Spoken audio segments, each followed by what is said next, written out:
মাহে রমজান এলো বছর ঘুরে, মুমিন মুসলমানের দারে দারে রহমতেরি বাণী নিয়ে, মাগফিরাতের পয়গাম নিয়ে এলো সবার মাঝে আবার ফিরে।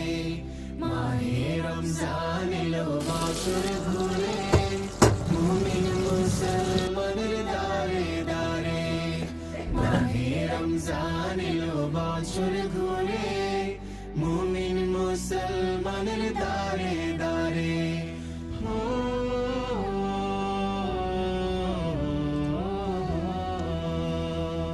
গুনাহ মাফের এই তো সুযোগ, আল্লাহর প্রিয় হবার এই তো সুযোগ।